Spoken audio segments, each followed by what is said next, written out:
Hey everybody, this is the Hillside Prepper 552. We'll be talking about a little bit about the energy crisis and rising increasing prices.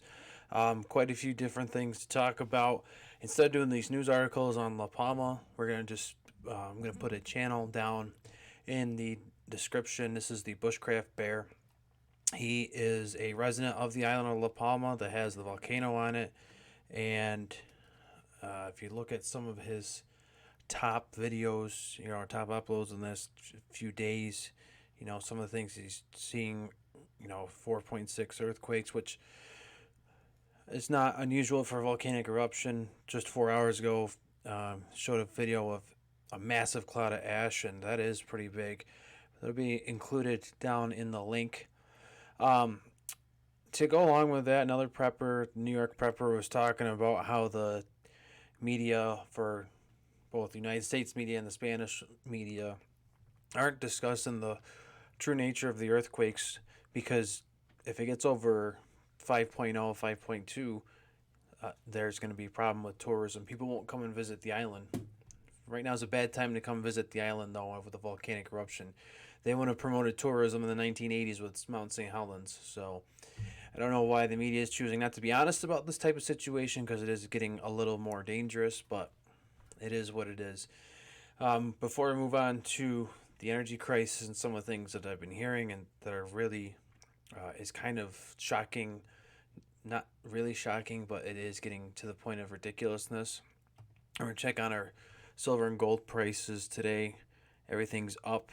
Gold's up $6.90. Silver's up 19 cents, bringing it up to $23.54. Platinum is up $9.50, and palladium is up $14.90. So not huge increases, but from the weekend there was fluctuations, and now hopefully throughout the week the spot prices will stay kind of where they should be. If you're trying to sell off, that's a good thing that they're going up. If you're trying to buy, not necessarily a good thing, but with silver, the price range is quite different. I think I paid 27 at one time and 25 at another time just on the spot pricing alone. So now would be a good time to buy some at $23.54. So over the last couple of days, and actually this kind of goes back to the energy problems that we've been having for a while now. The video that I did back in the spring discussed the um, Colonial Pipeline hack and how it had an effect. It really had an effect on the southeast. Up here in the northeast, we didn't feel the effects. The gas prices did increase, but only because of what's going on with the current presidency.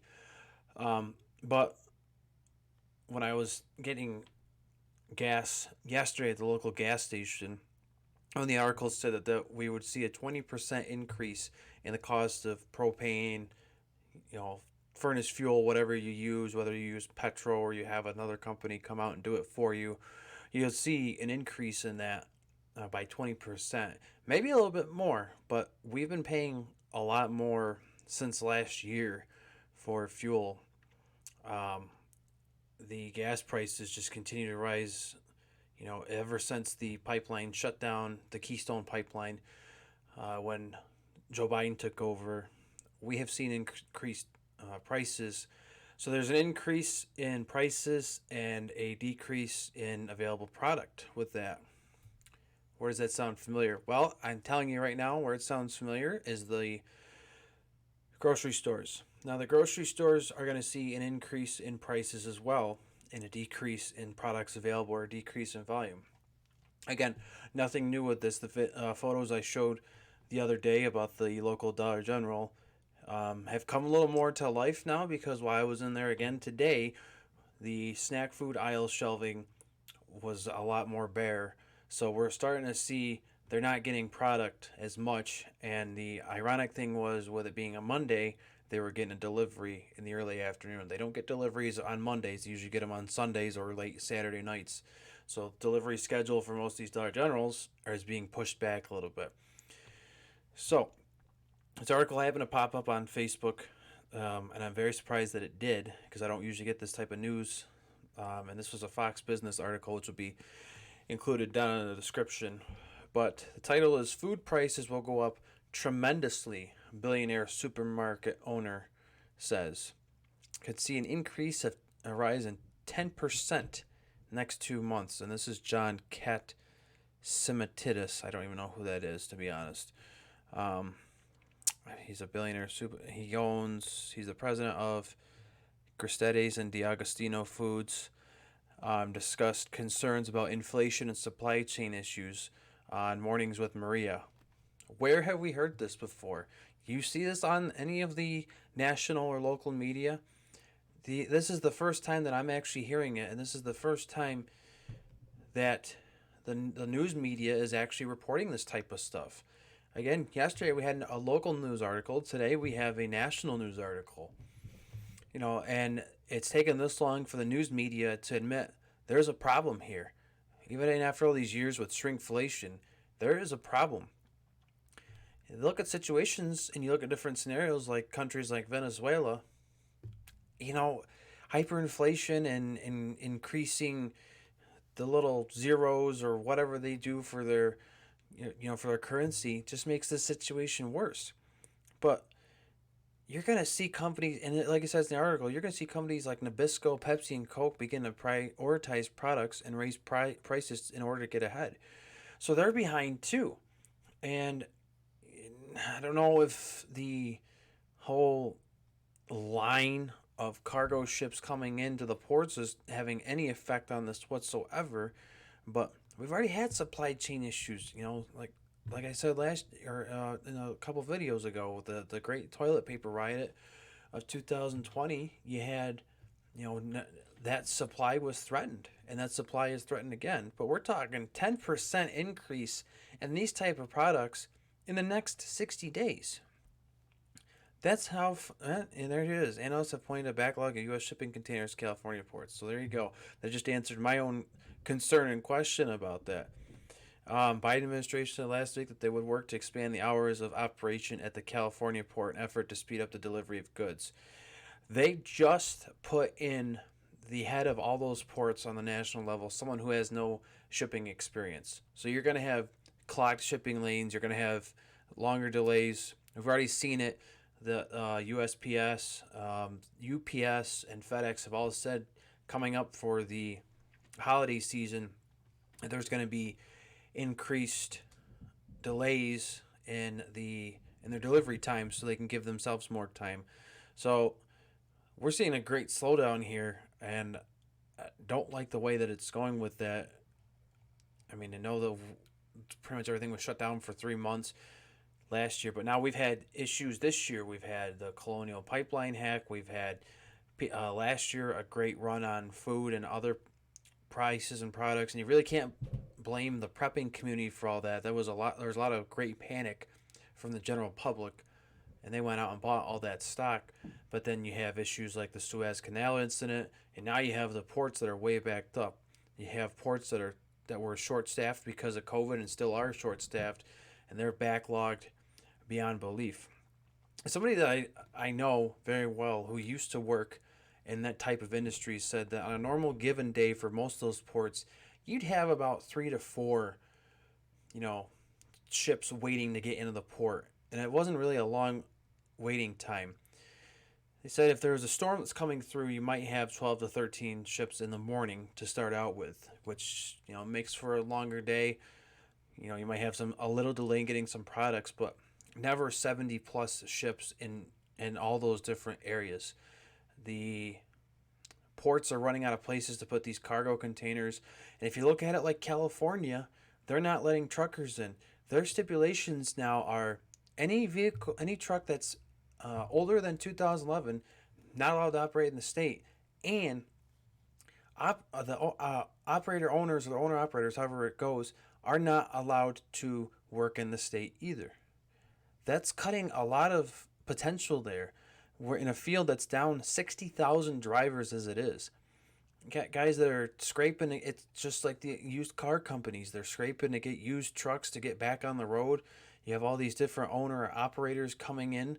But California is completely making this difficult for no reason. There's no reason for these shortages. There's no reason for these delays. It's just great stupidity. And one thing that's really going to affect all this, and this is going to be included in the link, If you guys remember Gas Buddy from a few months ago when we talked about the Colonial Pipe hack, the gas prices are going to come into play. We've seen a huge increase in all these gas prices in the last since January 20th. Really, to be honest, they went up a little bit in December up here at least, but this is typical for this. This is a typical thing for this area. You see a great increase during the winter time and prior to winter. Summer it usually backs down a little bit, but we've been in the $2 range for the longest time. We haven't been below $3 hardly at all in the last few months. And looking at the heat map that Gas Buddy provides for the local area, I'm just looking at some of the stations here. Like I said, if I were to go 15 minutes south, I'd be paying 325 right now. 325, 329, somewhere in that range. If I stay in town, I'm paying roughly 335, somewhere around there. If I'm going north in any direction or going further to the east towards Albany, paying 345 to 349. So we're hitting just about 350 right now. 50 cents away from what I was paying in 2012 in New York. $4 a gallon is what I was paying going back and forth as a college student in 2012, and when I picked up construction too, driving back and forth to job sites, sometimes an hour and a half away each day. And that put a great strain on my ability to purchase other things, care for my vehicle, playing out budgets for insurance, food, anything like that. This is going to be a really harsh winter, and I don't foresee when 2022 comes around the corner that things are going to change. And even if there's a slight change in the congressional positioning, if you're a Republican or conservative and you feel that if the Republicans have a chance to take things back over, there's not going to be an immediate relief for this. And even if there was a complete change up and if the Republicans controlled the House and the Senate, you're still going to have a president that's going to veto, and it's going to require a 2/3 override as per what the procedure is. But, this energy crisis, we're in it for the long haul. And today, the temperatures dropped down into the 40s. You're already talking about bringing back heaters to heat the house and getting the furnace ready and everything like that. Some of the suggestions that I have, though, is with this upcoming further problem that we're going to have, is if it's a warmer winter day, you're not going to be able to need to bundle up as much, but extra layers are always good because you can take a layer off if you get a little too hot or you start sweating. These Under Armour shirts and the under layers that I have are great. Most of the time in the winter, I will wear the long sleeve version underneath, not a shirt like this because that's just too much, but underneath something else like a regular t-shirt and a sweater. If I'm out running, you have a layer underneath the long sleeve. It's a wicking layer, so you're not allowing sweat to come through and really causing body heat issues and hypothermia issues. So really, you bundle up, wear winter hats, so wear gloves. Some of those gloves don't really protect from the wind, as I found out from a work-related training back in the wintertime.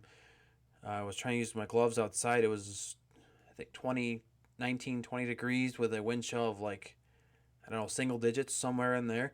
And trying to do the activity we were doing, the gloves were not protecting at all. So you have to consider those types of things while we're going into this winter. How much is the price of propane going to be? If you're someone who fills the furnace with kerosene or diesel, what's your price of kerosene and diesel going to be? Kerosene is pretty much higher than diesel all the time. And the weird thing was diesel was matching the price of regular unleaded gasoline a few weeks ago, at least in this area, at $3.25, something like that. So these are tough times we're heading into. It's not looking good for a while as far as this type of stuff goes. Grocery stores running out of stock, gas prices going up, again, increased prices with a decreased availability of product and an increased demand for it. Where, as we can see from the crisis that's going on with the ports and the shipping containers, we are relying so much more on importing than we are exporting. And as a nation, that is a horrible thing. You want the opposite. You want to be able to export more than you import. That means greater things for your economy. And the economy last year, even through COVID, was doing much better. Even through a shutdown, was doing much better than we're doing right now. Um, Whatever slogans that they're using, we're not building back right now. Right now, we're crawling down, and eventually, it's just going to be a free fall. So that's why you do different things, like you get all your winterized clothing out. You have plenty of layers, plenty of blankets. And they've even talked about, there's rumors from different prepper videos about rolling blackouts for different parts of the country, especially in the Northeast, because they're just not going to have the ability to provide that. So, you know, you're talking, not only is food going to spoil in freezers and refrigerators, but you're not going to be able to use a furnace or an electric heater unless you have a generator, which most of them rely, those smaller generators rely on gasoline, and you can't get gasoline. It's going to be a lot harder. So you always got to have a backup to what you're doing. So power goes out, your backup's a generator. If the generator goes out and you can't get gasoline, you got to have extra clothing to keep everybody warm. It's rough. I've personally been through it before, but it's something you can get through. So these are the types of things that everyone needs to be paying attention to. There's not a lot of attention in the media about it. They're not going to give you good suggestions. As we saw yesterday with the local news article I posted, their suggestion for shrinkflation didn't provide any sort of substance whatsoever. So this is something that's going to affect all of us in the long run. It's going to still be harder. It affects budgeting. It affects planning. It affects a great amount of things. So these are the things to consider. Obviously we see further away issues like La Palma and say, oh, thank God we don't have a volcano right now that's causing great destruction, but we do have other issues of a decreasing economy, food prices and gas prices, food shortages. Eventually there'll be gasoline shortages, especially if OPEC decides that they want to get more money per barrel and they decide to do something that to make us play ball with them. As far as all that stuff goes, you can only do what you can do locally, but now's the time right now. If you didn't do anything beforehand, now's the time to get on top of that. So that's it for today. And for the 18th of October, we'll be back with more tomorrow, depending on what La Palma does, depending on what types of news get released, and what types of rumors come around that the news media isn't going to talk about. So until next time, it's Hillside Prepper 552, and we'll catch you guys all in the next video.